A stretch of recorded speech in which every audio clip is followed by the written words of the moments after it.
foremost, we always like to give praise and honor to the God of Israel, of our forefathers, Abraham, Isaac, and Jacob. Can y'all hear me? Yeah.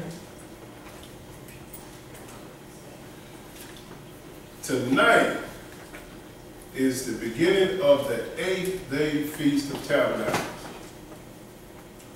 Tonight is the beginning of the 8th day of Feast of Tabernacles. I had a lot of people ask me, was I going to go live on this feast? So we here. You should be here. But let's get right to the lesson. The 8th day Feast of Tabernacles is the greatest of all God's feasts.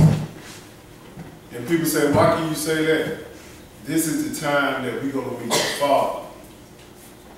Man has never dealt with God the Father at any time. But at this 8th day feast right here, the Father going to step his foot on earth. If that don't make you feel good, nothing will make you feel good. Amen. Amen. This 8th day feast is very, very, very important. Very important. And people saying to me, how can you say that when God was dealing with Adam and Eve? If you think God, the Father, was dealing with Adam and Eve, you need to fire your preacher or whoever teaching you. Because we're going to read these scriptures and let you know that man has never dealt with the Father at any time or even seen him. But this feast right here is the greatest of all. The greatest. Because if you make it through Jesus' kingdom for the 1,000 years, you're going to be meeting the Father. And he's going to call you brother. That's powerful. But we're going to get right to the lesson. I know a lot of people out there thinking that we're crazy about saying we never dealt with the Father at any time. But we're going to hit this verse right quick. John chapter 5 and verse 37. Let's prove that the first time we're going to meet the Father is going to be on this 8th day. God gave man 7 days to get it right before he comes to this earth, God the Father. 7 days.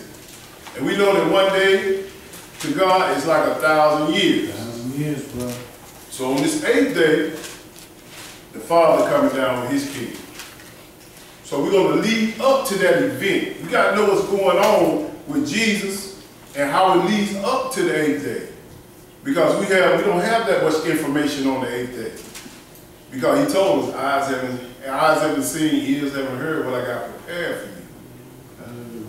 So we got to know where to be at the right time and what we're supposed to be doing so we can meet him on this day. Well, let's deal with this about the Father. Let's go to John chapter 5, verse 37. Let Jesus tell you that no man have seen the Father any time or heard his voice. Verse 37, go ahead. And the Father himself, which has sent me, has borne witness of me. Understand, it's written in red. This Jesus talking. If you're a follower of Christ, this Jesus talking. Written in red. He's saying this, not Jeff. Go ahead. Ye have neither heard his voice at any time, nor seen his shape. What did Jesus just say right here? You have neither heard his voice at any time or seen his shape. Well, Jeff, who was Adam talking to? Jesus. Who was Abraham talking to? Jesus. Who was Jacob talking to? Jesus. Because he's the God of the Old and the New Testament. But go ahead. And ye have not his word abiding in you, for whom he has sent. Him ye believe not. Go ahead. Such the scriptures. For in them ye think ye have eternal life, and they are they which testifies of me. I keep telling a lot of people, these holy days are written about Jesus and Jesus only. It's a shadow of him until he came in the flesh to fulfill his part. And the Father, on that 8th day, once Jesus will reign on this earth for 1,000 years, he's coming down to meet his creation. Now let's go to John chapter 7, same book, and verse 1. You got most people out here saying that, you know, we got a different book, or we got a different, we going after the Jews, we following these Jewish festivals or these Jewish holidays. I got one thing to let you know, that your Lord and Savior came out of the tribe of Judah. He's not Jewish, he's Judah. If you ain't following him, who you following? Stop following them fake Jews over there in the land. They are not us. Well, listen, Jesus made it so clear that he even took part of the 8th day feast of Tabernacle. John chapter 7 and verse 1. And he told the disciples, you must keep this day. Go ahead. After these things, Jesus walked in Galilee, for he would not walk in Jewry, because the Jews sought to kill him. They wanted to kill him at this time. Go ahead. Now the Jews' feast of tabernacle was at hand. Wait a minute. The feast of tabernacle, this is what we're talking about today. The feast of tabernacle was at hand. He want to make sure you understand that. You are doing what the Lord say do once you keep the feast of tabernacle. And we are on the 8th day, the last day of tabernacle. Jump down to verse 6. Go ahead. Then Jesus said unto them, my time is not yet come, but your time is always ready. Jesus said, my time is not yet come to die, but you can die at any time. Jesus had an appointed time to die. He knew he had to die on the Passover to follow the laws of the holy days. He gonna die on the Passover to fulfill that part of the law. Go ahead. The world cannot hate you, but me it hated, because I testify of it, that the works thereof are evil. Go ahead. Go ye up unto this feast. I go not up yet unto this feast, for my name is not yet full come. He telling his disciples, go up to this feast. For my time is not full come. Go up to the feast. Just like we invite people out to the Feast of Tabernacle on the 8th day. Come out to the feast. And they say they're Christians. And they say they followers of Christ. They're not following Christ. But I guarantee you, December 25th, they're going to be there at Grandma's house. I guarantee you, November 25th, Thanksgiving, they're going to be there at Grandma's house. They won't keep these days. Jesus himself kept these days. It's a very great day. Because the Father and Son coming together on the earth, and they're going to abide the man. Well, it ain't going to be no more man no more. It's going to be a family of gods. Family. Jump down to verse, you finished with that? Go ahead. Verse 9. When he had said these words unto them, he abode still in Galilee. Yes, sir. But when his brethren were gone up, then went he also up unto the feast. Yes, sir. Not openly, but as it were in secret. But Jesus still went up to observe the Feast of Tabernacles. Yes, he did. He followed the law. Right. Why most people ain't going up to observe the Feast of Tabernacles? They think this is a waste of time. I could be in my bed. I could be working, making me some money. I could be doing all this stuff. And also you can be in that lake of fire when it comes. Think about that. Because you were so sleepy, or you tired, or you want to go make some money. And God telling us right here, he said, look, man, go up to my feast. It's very important that you understand this. And the reason why people do not take this seriously, because they don't understand it. The more and more I understand this, the greater and greater it becomes to me. And I understand about this feast. Jump down to verse 37. Listen what he say now. Go ahead. In the last day, that great day of the feast, Jesus stood and cried, saying, if any man thirst, let him come unto me and drink. In the last day of what feast? The Feast of Tabernacle, the 8th day. He said, come unto me. Just like we invite people to come up to him and find out what this 8th day is about. Because you want to be present when the Father coming down. Go ahead. He that believeth on me, as the scripture hath said, out of his belly shall flow rivers of living water. If you're not talking about living water, it's talking about this word. Amen. If you're talking about the word like the Feast of Tabernacles, that's living. You put a living water in people. That's symbolic of giving them words of God to produce power inside of them. We talking about the 8th day of the Feast of Tabernacles. Come up. makes you observe. But on these feasts, you have ordinance that you got to follow laws. You just can't go and do it whenever you want to do it. So we got to make sure we follow it as best as we can for what we got upon this earth. Ain't nobody perfect. You got Hebrews all over the land, different nations celebrating this day on different times. But God looking to see if you're trying. That's the problem. They all say, man, they doing it over this time. They doing it this time. It don't matter. He said, I'm gonna clear all this up when I get there. Yes, he said he did. But he don't want to find you not doing nothing. Because you worried about, oh, they doing this way, we doing it wrong. You just do something. Do something. There's a whole bunch of excuses for the Israelites.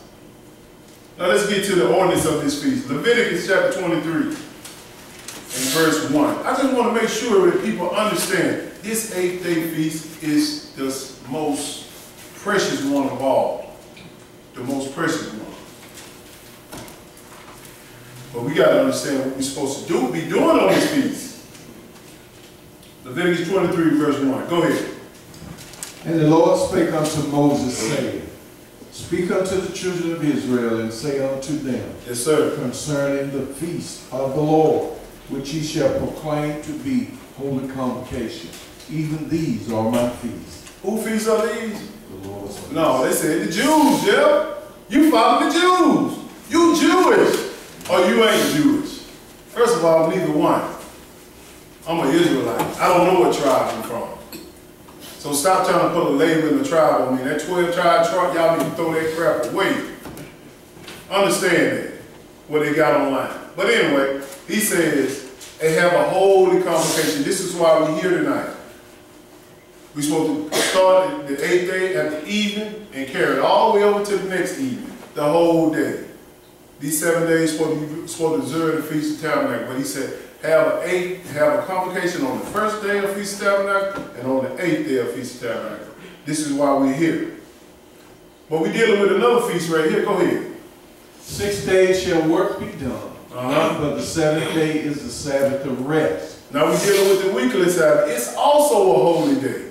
Go ahead. And holy convocation. You have a holy convocation. That's why we're here every Saturday at 1 p.m. at 1604 East Oglethorpe Boulevard. Right here.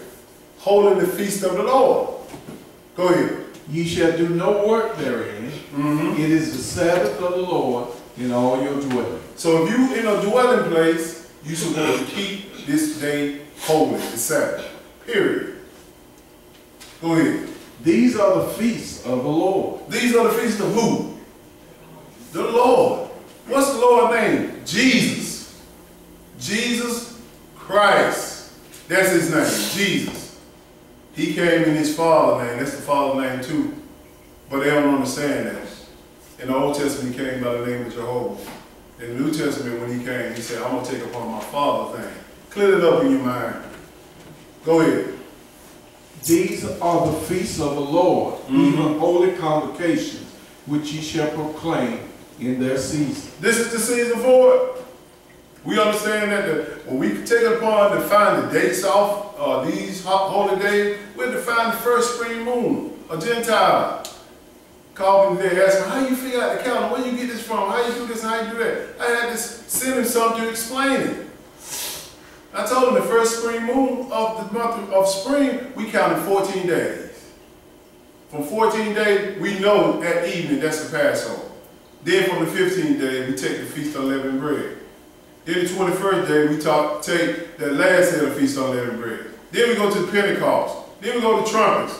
Now we up to the 8th day right now. God had all these days playing out in Leviticus chapter 23. This is the calendar. This is the beginning of the year, right here. Let's jump down to verse 33. You feeling that? Yes, sir. Let's see why we're here today. 33. Go ahead. And the Lord spake unto Moses, saying, Speak unto the children of Israel, saying, The 15th day of this 7th month shall be the Feast of Tabernacles for 7 days unto the Lord. This is to proclaim time and season. This whole week right here, we've been taking part of the Feast of Tabernacles. Each year we're going to do better. We had the first day of Holy Convocation, we feasted well. And after that, we ate all the way through here. I hope everybody ate every day. And on the 8th day, right here, I don't think we're going to be eating when God comes down on the scene. Because He's going to dry up the seas and there ain't going to be no water when God gets here. We're not talking about Jesus' kingdom, we're talking about God's kingdom, the Father. It's going to be a different thing here. Go ahead. On the first day shall be an holy convocation. We did that already last week. Go ahead. And ye shall do no servile work therein. When he talking about servile work, take your day off from work. That's a commandment. He don't want you working. I didn't write it. He wrote it. Don't get mad at me. Go ahead. 7 days ye shall offer an offering made by fire unto the Lord. On the 8th day shall be an holy convocation unto you, and ye shall offer an offering made by fire unto the Lord. Yes, sir. It is a solemn assembly, and ye shall do no servile work therein. See, we on the 8th day right now. We have a holy convocation. It's a solemn assembly. We assemble ourselves right here, and we not going to work. At least I'm not going to work tomorrow. I'm off. So don't call me about no haircut tomorrow. Y'all know who y'all are. Go ahead. These are the feasts of the Lord. These are the feasts of who? We got to make sure we understand that. These are the feasts of the Lord, which is Jesus. Go ahead. Which ye shall proclaim to be holy convocation. Yes, sir. To offer an offering made by fire unto the Lord, a burnt offering, and a meat offering, a sacrifice, and a drink offering, everything upon his day. Folks say, man, see, Jeff, you ain't offering up no burnt sacrifice. I said, now, if you ask me that question, you don't understand what Jesus done on the cross. If you ask me that question, you do not understand what Christ done on the cross. Hebrews chapter 10 tells us that he was the supreme sacrifice. He did away with them animal sacrifice. So everywhere you see in the Old Testament talking about animal sacrifice, you put Jesus there. Jesus. Two different prototypes, but it got to be blood. And they always saying, I plead the blood. I plead the blood. Plead it in the chapter right here. Plead it. Put Jesus right here. Keep the feast. Keep the ordinances. We find out that Jesus kept it in the New Testament. And all the disciples kept it. Jump down to verse 39. Go ahead. Also in the 15th day of the 7th month, when ye have gathered in the fruit of the land, ye shall keep a feast unto the Lord 7 days. Yes, sir. On the first day shall be a Sabbath, and on the 8th day shall be a Sabbath. Yes, sir. These days are Sabbath days. That's why the Exodus chapter 31, he talks about he remembers the ones that keep his Sabbaths. Isaiah chapter 56 says the same thing. He remembers the ones that like to keep his Sabbaths. He don't remember the ones that it's grievous to.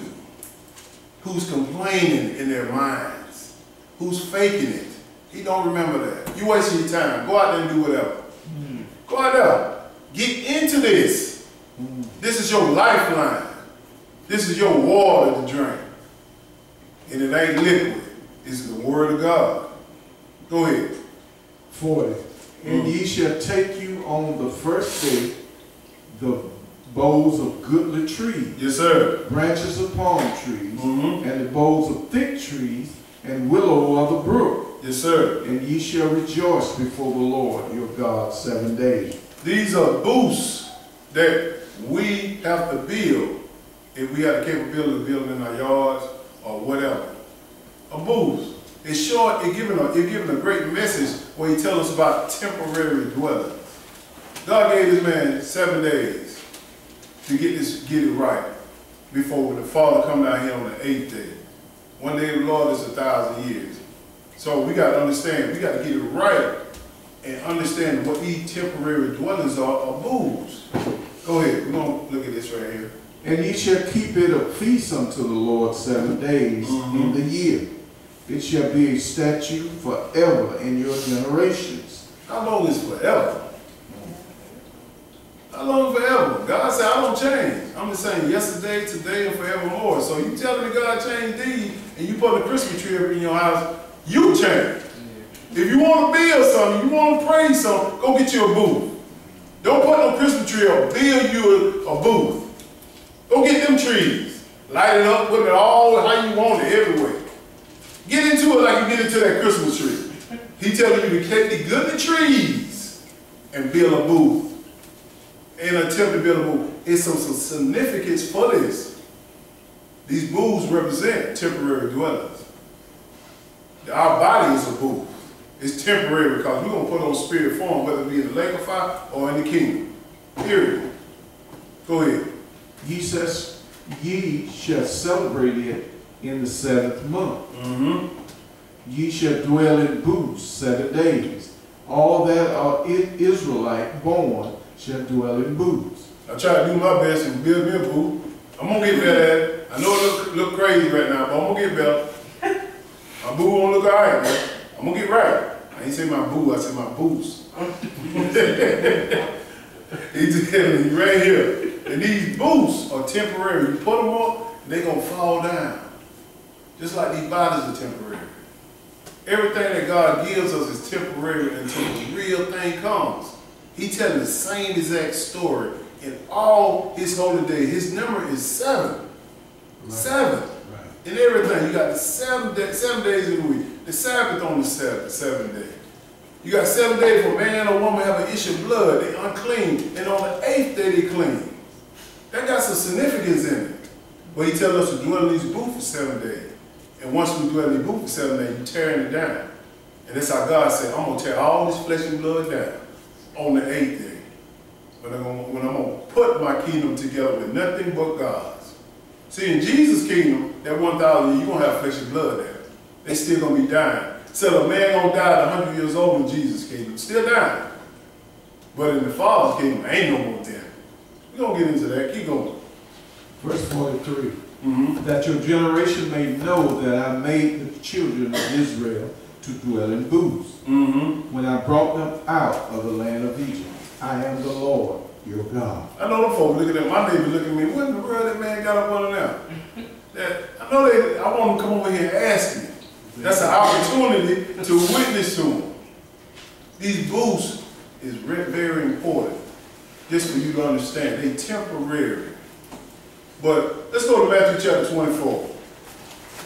Matthew chapter 24. God gives us clues on how he's coming on the 8th day. But he gives us clues through what he already has done. He already has done.